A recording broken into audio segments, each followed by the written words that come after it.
कहानी की शुरुआत में हम दो अमेरिकन सोल्जर्स को देखते हैं जिनके नाम थे आइजैक और मैथ्यूज। ये वक्त है साल 2007 का, जब इराक और अमेरिका की लड़ाई खत्म हो चुकी थी। लेकिन इसके बावजूद आइजैक और मैथ्यूज को इराक भेजा गया था ताकि वो एक पाइपलाइन के कंस्ट्रक्शन पर नजर रख सकें, क्योंकि उन्हें खबर मिली थी कि जुबा नाम का एक इराकी स्नाइपर उस साइट पर काम कर रहे अमेरिकन वर्कर्स को मार रहा है। अब ये दोनों उस लोकेशन पर पहुँचे और झाड़ियों के बीच लेटकर अपने दुश्मन की तलाश करने लगे। देखते ही देखते 20 घंटे गुजर गए, लेकिन अब तक इन दोनों को कोई हलचल दिखाई नहीं दी और जुबा का भी कोई अता पता नहीं था। अब रेगिस्तान की भीषण गर्मी के चलते मैथ्यूज का सब्र खत्म होता जा रहा था और अब तक तो उसे लगने लगा था कि असल में यहाँ कोई स्नाइपर है ही नहीं और किसी ने उन्हें गलत इन्फॉर्मेशन दी है। वो आइजैक से कहता है कि हमें थोड़ा और आगे जाकर इस पूरे एरिया की छानबीन करनी चाहिए। इस पर आइजैक कहता है कि ऐसा करना एक बेवकूफी होगी, क्योंकि अगर जुबा यहाँ मौजूद है तो वो हमें जिंदा नहीं छोड़ेगा। यहाँ मैथ्यूज आइजैक से कहता है कि देख भाई, अगर जुबा यहाँ होता तो इन 20 घंटों में या तो वो हमें देख लेता या फिर हम उसे देख लेते। और रही बात इन बॉडीज की, तो मुझे लगता है कि इन लोगों को इराकी लुटेरों ने मारा होगा। इस पर आइजैक उससे कहता है कि इन सभी लोगों की मौत हेडशॉट खाकर हुई है और ये लुटेरों का नहीं बल्कि एक प्रोफेशनल स्नाइपर का काम है।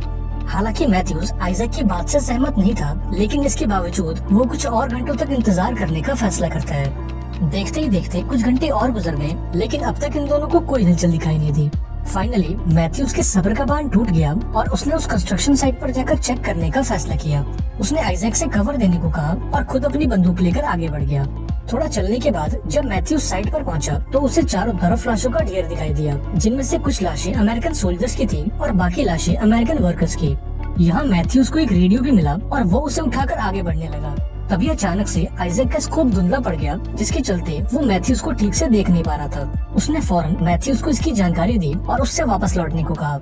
इस पर मैथ्यूज कहता है कि भाई, मैंने तुझे कितनी बार बोला है कि तू अपना स्कोप चेंज कर ले और कुछ ढंग का ले ले, लेकिन तू मेरी बात सुनता ही नहीं है। यहाँ आइजैक कहता है कि ये स्कोप हमारे प्यारे दोस्त डीन का है और इसलिए मैं हमेशा इसे अपने पास रखता हूँ। दरअसल डीन इन दोनों का एक पुराना दोस्त था जो युद्ध के दौरान मारा गया था और ये स्कोप डीन की आखिरी निशानी थी। इसके बाद जब मैथ्यूज ने लाशों की जांच की तो वो पूरी तरह से हैरान हो गया, क्योंकि ये सभी लोग परफेक्ट हेडशॉट खाकर मरे थे। अब मैथ्यूज को एहसास होता है कि शायद आइजैक सही कह रहा था और ये काम किसी प्रोफेशनल स्नाइपर का ही है और इतना पक्का निशाना केवल एक आदमी लगा सकता है और वो है जुबा। मैथ्यूज आइजैक को भी इसके बारे में बताता है, जिस पर आइजैक कहता है कि तुम फौरन वहाँ से वापस लौट आओ, वरना तुम्हें भी उन लाशों को कंपनी देनी होगी। यहाँ मैथ्यूज आइजैक की बातों पर ध्यान नहीं देता और साइट के बीचों बीच खड़े होकर ये जानने की कोशिश करता है कि गोलियां किस डायरेक्शन से चलाई गई हैं। आइजैक उसे ऐसा करने से मना करता है, लेकिन अब तक तो काफी देर हो चुकी थी। यहाँ वो स्नाइपर मैथ्यूज के पेट में गोली मार देता है, जिससे मैथ्यूज जमीन पर गिर जाता है। अब ये देखकर आइजैक अपने साथी को बचाने भागता है और उस स्नाइपर की गोलियों से बचने के लिए वो जिगजैग पैटर्न में आगे बढ़ता है, लेकिन अभी वो मैथ्यूज को बचा पाता उससे पहले वो स्नाइपर उसके पैर में गोली मार देता है। अब इसके चलते आइजैक मैथ्यूज को वहीं छोड़ देता है और जैसे तैसे करके एक दीवार के पीछे छुप जाता है। यहाँ मैथ्यूज कहता है कि तुम बेस पर कांटेक्ट करो और फौरन एक बैकअप टीम को यहाँ बुलाओ। इधर आइजैक अपने घाव को देखता है, जहाँ से काफी ज्यादा खून बह रहा था। अब खून को रोकने के लिए वो अपने घाव पर एक पट्टी बांधता है और फौरन अपना रेडियो बाहर निकालता है ताकि वो अपने बेस पर कांटेक्ट कर सके। हालांकि वो ऐसा नहीं कर पाता, क्योंकि उस स्नाइपर की एक गोली सीधा उसके रेडियो पर आकर लगी थी, जिसके चलते उसके रेडियो का एंटीना पूरी तरह से डैमेज हो चुका था। तभी आइजैक मैथ्यूज को देखता है जो अपनी बंदूक तक पहुंचने की कोशिश कर रहा था। यहाँ आइजैक उससे कहता है कि तुम हिलना डुलना बंद करो, क्योंकि अगर स्नाइपर ने तुम्हें जिंदा देख लिया तो वो तुम पर एक और गोली चला देगा। हालांकि मैथ्यूज अब भी उसकी बात नहीं मानता और उस बंदूक तक पहुंचने की कोशिश करता है, लेकिन इस दौरान वो दर्द के मारे बेहोश हो जाता है। अब यहाँ आइजैक को एहसास होता है कि वो दोनों कितनी बुरी तरह से फंस चुके हैं और फिलहाल वो खुद को बचाने के लिए कुछ नहीं कर सकते। यहाँ आइजैक ने खुद को शांत किया और इस मौके का फायदा उठाकर उसने अपने पैर से गोली निकालने की कोशिश की, लेकिन ये काम इतना दर्दनाक था कि आइजैक दर्द के मारे वहीं बेहोश हो गया। वो कई घंटों तक ऐसे ही बेहोश पड़ा रहा और उसकी आंख तब खुली जब उसने रेडियो पर थोड़ी हलचल सुनी। यहाँ आइजैक को लगा कि शायद यूएस आर्मी उससे कांटेक्ट करने की कोशिश कर रही है और ये देखकर वो काफी खुश हो गया। इसके बाद उसने उन्हें सिचुएशन की पूरी जानकारी दी और एक बैकअप टीम भेजने को कहा। अब जो ऑफिसर आइजैक से फोन पर बात कर रहा था वो उससे कहता है कि इतने बड़े रेगिस्तान में तुम्हें देख पाना इम्पॉसिबल है, इसलिए हम ये चाहते हैं कि तुम अपनी जगह पर खड़े हो जाओ या फिर हवा में फायर करो, ताकि हम तुम्हारी लोकेशन जान सकें और तुम तक मदद पहुंचा सकें। अब ये सुनकर आइजैक थोड़ा परेशान हो जाता है और उसे इस आदमी पर शक होता है, क्योंकि ये सारी चीजें करना प्रोटोकॉल के खिलाफ थी। इसके बाद जब आइजैक ने इस आदमी के एक्सेंट पर फोकस किया तो वो फौरन समझ गया कि ये आदमी कोई अमेरिकन नहीं है, बल्कि वो स्नाइपर है जिसने इन्हें गोली मारी है। उस स्नाइपर ने आइजैक की रेडियो फ्रिक्वेंसी पकड़ ली थी और अब वो इसके मजे ले रहा था। यहाँ आइजैक कहता है कि मैंने तुम्हें पहचान लिया, तुम कोई अमेरिकन नहीं हो बल्कि वो स्नाइपर हो जिसने हमें गोली मारी है। इस पर वो स्नाइपर कहता है कि तुम्हारा अंदाजा बिल्कुल सही है, मैं वही हूँ जिसने यहाँ मौजूद सभी अमेरिकियों को मारा है, और अगर तुम जिंदा रहना चाहते हो तो तुम मुझसे बातें करते रहो। अब पहले तो आइजैक इसके लिए मना कर देता है, लेकिन जब वो स्नाइपर मैथ्यूज को शूट करने की धमकी देता है तो आइजैक उससे बात करने के लिए राजी हो जाता है। वो स्नाइपर आइजैक से कई सवाल करता है और आइजैक को ना चाहकर भी उनके जवाब देने पड़ते हैं। बीच बीच में आइजैक अपने स्कोप के जरिए उस स्नाइपर को देखने की कोशिश करता है और जमीन पर एक मैप बनाकर उसकी पॉसिबल लोकेशंस को मार्क करता है। यहाँ आइजैक उस स्नाइपर से पूछता है कि तुम ये सब कुछ क्यों कर रहे हो? इराक और अमेरिका की लड़ाई तो कब की खत्म हो चुकी है, तो फिर इन अमेरिकन वर्कर्स को मारने का क्या मतलब है? तुम उन लोगों को मार रहे हो जो तुम्हारे देश को डेवलप करने में तुम्हारी मदद कर रहे हैं, और तुम खुद को एक इराकी कहते हो। तुम्हें ये बात समझनी चाहिए कि अगर ये पाइपलाइन बनती है तो इससे इराक के लोगों को काफी फायदा होगा। ये सुनकर वो स्नाइपर जोर से हंसता है और आइजैक से कहता है कि अगर इराक और अमेरिका की लड़ाई खत्म हो चुकी है तो तुम मेरी सरजमीन पर क्या कर रहे हो? और रही बात उस पाइपलाइन की, तो तुम वो पाइपलाइन इसलिए बनवा रहे हो क्योंकि इससे यूएस गवर्नमेंट को फायदा होगा, न कि इराक के लोगों को। इसके बाद वो कहता है कि तुम ये फालतू की बातें छोड़ो और मुझे अपने परिवार के बारे में बताओ, जैसे कि तुम्हारी फैमिली में कितने लोग हैं और वो क्या काम करते हैं। यहाँ आइजैक जवाब देने से इनकार कर देता है क्योंकि ये सवाल कुछ ज्यादा ही पर्सनल था। इस पर वो स्नाइपर कहता है कि अगर तुम मेरे सवाल का जवाब नहीं दोगे तो मैं मैथ्यूज को मार दूंगा, और अगर मैंने ऐसा किया तो मैथ्यूज वो दूसरा इंसान होगा जो तुम्हारी गलती की वजह से मारा जाएगा, क्योंकि तुम्हारी गलती के चलते एक इंसान पहले ही मर चुका है और वो है डीन। ये सुनकर आइजैक पूरी तरह से हैरान हो जाता है और उस स्नाइपर से पूछता है कि तुम डीन के बारे में कैसे जानते हो? दरअसल डीन की मौत आइजैक के चलते हुई थी, क्योंकि एक मिशन के दौरान आइजैक का निशाना चूक गया और गोली जाकर डीन को लग गई।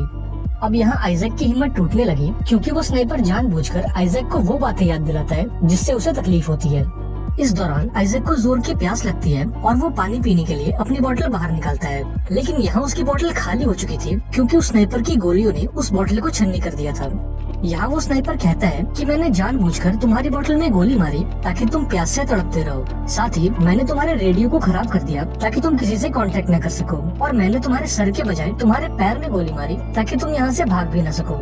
वो आइजैक से कहता है कि कल सुबह तक तुम्हारी मौत पक्की है क्योंकि तुम्हें गोली लगी है और तुम्हारा काफी खून बह चुका है, और अब तो तुम्हारे पास पीने के लिए पानी तक नहीं है। यहाँ आइजैक को स्नाइपर से कहता है कि तुम किसी आतंकवादी से कम नहीं हो।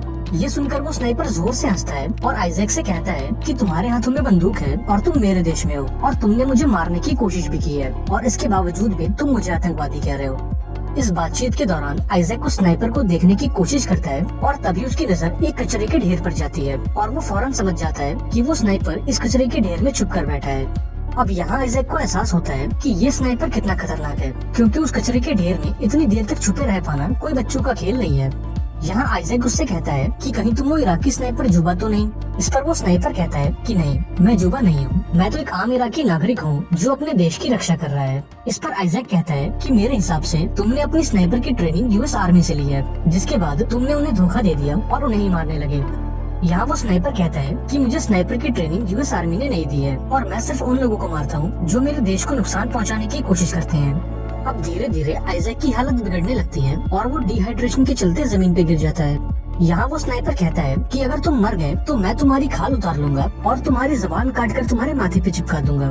अब थोड़ी देर बाद आइजैक के दिमाग में एक आइडिया आया और उसने एक लकड़ी पर अपना हेलमेट लगाकर उस स्नाइपर को डिस्ट्रैक्ट करने की कोशिश की। इस दौरान वो स्नाइपर की लोकेशन तो नहीं जान पाया, लेकिन उसने अपना हेलमेट जरूर खो दिया। अभी वो निराश होकर बैठा ही था कि तभी उसे पास में पड़ी एक यूएस सोल्जर की बॉडी दिखाई दी। वो अपनी जान पर खेलकर उस बॉडी के पास पहुंचा, इस उम्मीद में कि उसे कुछ काम की चीज मिल सके, लेकिन जब वो वापस आया तो उसने देखा कि उसका स्कोप टूट चुका है और अब वो स्नाइपर को नहीं देख सकता। तभी आइजैक अपने रेडियो पर कुछ आवाजें सुनता है और वो देखता है कि मैथ्यूज अब होश में आ चुका है। वो जोर से चिल्लाकर मैथ्यूज को स्नाइपर की लोकेशन बताता है और यहाँ मैथ्यूज अपने एक छोटे से शीशे में उस स्नाइपर को देखने की कोशिश करता है। इसके बाद आइजैक स्नाइपर को अपनी बातों में उलझाता है और इस दौरान मैथ्यूज धीरे धीरे अपनी बंदूक की तरफ बढ़ता है। यहाँ वो स्नाइपर बताता है कि आज से कई साल पहले वो इराक में एक टीचर हुआ करता था, लेकिन अमेरिका से युद्ध के दौरान उसके सारे स्टूडेंट्स मारे गए और तब से लेकर आज तक वो बदले की आग में जल रहा है। अभी ये बातें चली रही होती हैं कि तभी वहाँ एक छोटा सा तूफान आता है और इस मौके का फायदा उठाकर मैथ्यूज अपनी राइफल को उठा लेता है और जैसे ही तूफान शांत होता है तो वो उस कचरे के ढेर में कई गोलियां मारता है, इस उम्मीद में कि एक गोली उस स्नाइपर को भी लग जाए। लेकिन जब वो अपनी राइफल को रिलोड करता है तो वो स्नाइपर उस पर गोली चला देता है और गोली मैथ्यूज के हाथ पर लगती है। यहाँ आइजैक मैथ्यूज को दीवार के पीछे आने को कहता है, लेकिन अभी वो उस तक पहुँच पाता उससे पहले वो स्नाइपर मैथ्यूज को एक हेडशॉट देकर उसे मौत के घाट उतार देता है। अब मैथ्यूज को मरता देख आइजैक पूरी तरह से टूट जाता है और मरने से पहले एक आखिरी बार अपनी फैमिली से मिलना चाहता है। यहाँ वो स्नाइपर कहता है कि अगर तुम जिंदा रहना चाहते हो तो मुझसे बातें करते रहो और मुझे ये बताओ कि तुम डीन का स्कूप लिए क्यों घूमते हो। अब थोड़ा रोने के बाद आइजैक ये कबूल करता है कि डीन की मौत उसके चलते हुई थी। एक मिशन के दौरान उसका निशाना चूक गया और गोली जाकर डीन को लग गई, लेकिन वो सबसे झूठ कहता रहा कि डीन को दुश्मनों के स्नाइपर ने मारा है। हालांकि उसका ये झूठ उसे अंदर ही अंदर खाया जा रहा था और वो खुद की नजरों में ही गिर चुका था। जब आइजैक उस स्नाइपर से बातें कर रहा था तभी उसे रेडियो पर थोड़ी हलचल सुनाई दी।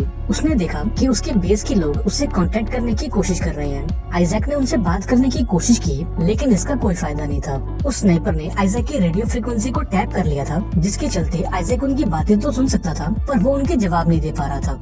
यहाँ वो स्नाइपर आइजैक बनकर बातें करता है और बेस के लोगों से एक बैकअप टीम भेजने को कहता है। और अब आइजैक को एहसास होता है कि असल में यहाँ मौजूद वर्कर्स ने कभी मदद बुलाई नहीं थी। वो तो ये स्नाइपर था जिसने उनसे मदद मांगी थी ताकि यूएस आर्मी यहाँ आए और ये एक एक करके उन्हें मार सके। यहाँ आइजैक ने इस बातचीत को रोकने की कोशिश की, लेकिन वो इसमें नाकामयाब रहा और थककर वहीं सो गया।